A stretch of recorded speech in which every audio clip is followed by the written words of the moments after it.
não poderia ser diferente. Vamos trazer aqui ainda a repercussão, os primeiros sentimentos em relação ao retorno do Laranjão de topete avantajado rumo à Casa Branca pelos próximos 4 anos. Meus amigos, o terremoto Trump veio com força. Inclusive, parece que a audiência do Morning Show estava prevendo o resultado. A gente lançou a enquete ontem. O pessoal ali cravou uma ampla vantagem ali na previsão que Donald Trump seria de fato o vencedor. E realmente foi a votação mais acirrada dos últimos tempos. Era essa a previsão. Acabou que na prática não foi bem assim. Inclusive, nesse exato momento, 277 delegados, votos eleitorais conquistados pelo republicano. Lembrando que 270 é o número mágico. E Donald Trump, oficialmente o presidente dos Estados Unidos, segunda vez aí assumindo. É o segundo presidente na história, minha querida Jess Peixoto, que estava alimentando uma esperança que talvez Kamala Harris vencesse, minha querida. Eu achava que podia acontecer. Mas olha só, é o segundo presidente, apenas o segundo presidente na história americana que vai servir 2 mandatos não consecutivos. É impressionante, né? Não, é muito impressionante. É impressionante também como ele conseguiu ter uma adesão tão alta entre grupos que normalmente votam com os democratas.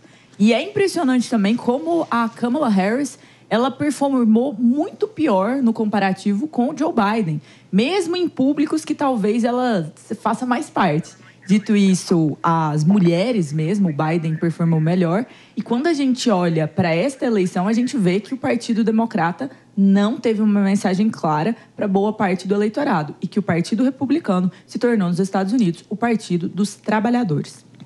Mano Ferreira, você que estava aí ligadaço na telinha da Jovem Pan News, assim como grande parte da nossa querida audiência aqui do Morning Show, conta pra gente.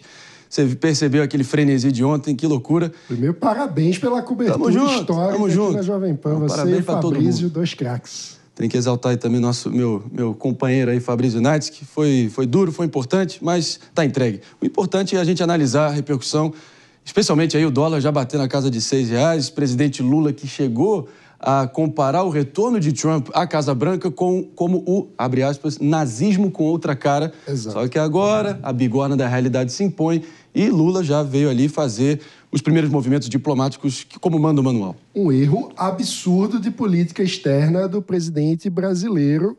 Não agora de cumprimentar o Donald Trump, mas da semana passada de xingá-lo gratuitamente e de declarar apoio a Kamala Harris numa intromissão na política interna de um outro país soberano que é completamente contrária à nossa tradição diplomática e àquilo que nós desejamos, inclusive de outros líderes. Imagine o que aconteceria com o próprio PT, com a própria base eleitoral do presidente Lula, qual seria a reação se Donald Trump, daqui a 2 anos, declarar apoio a um candidato na eleição presidencial brasileira. É completamente inapropriado, porque cada país deve ser livre para tomar as suas decisões. E países devem manter relações diplomáticas institucionais, com base nos estados e não nas preferências políticas e pessoais de cada chefe de governo do momento. Eu não dou 6 meses, meu caro Mano Ferreira, para daqui a pouco o presidente Lula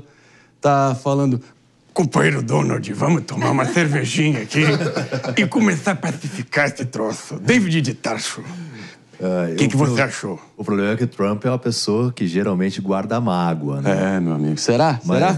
Mas o que realmente foi dominante, assim, nessa disputa eleitoral dos Estados Unidos foi a questão econômica. A gente vai falar ainda no Morning Show de hoje sobre esse aspecto, mas diante de todos os discursos, diante de tudo que ocorreu nessa eleição, né, dos Estados Unidos, o fator que realmente determinou a vitória de Trump foi a questão econômica.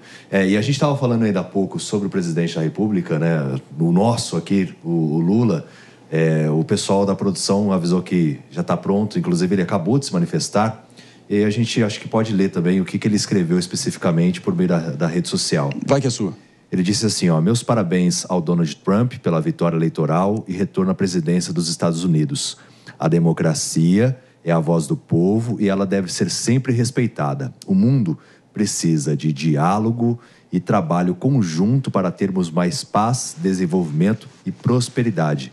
Desejo sorte e sucesso ao novo governo. Esse foi o pronunciamento agora pós, né, o resultado das eleições com o resultado das eleições americanas. E protocolar, Claro, correto, de acordo com o profissionalismo da diplomacia, né? O erro foi a declaração anterior e não essa. E uma declaração pesada. Não foi uma declaração de, prefiro a Câmara ou qualquer coisa desse tipo. Não. Ele fez comparações com um dos movimentos mais torpes da história da humanidade. Então, quando a gente olha à luz disso, o desenrolar da política externa brasileira, nós vemos que está tendo muito estômago, muita aliada. A gente já viu isso antes, em relação ao atual governo. Então, a gente precisa agora imaginar o cara que vai assumir novamente a presidência da República dos Estados Unidos provavelmente não vai gostar e não vai ter uma boa relação, até por conta de ter sido comparado a isso, muitas vezes, com o governo brasileiro.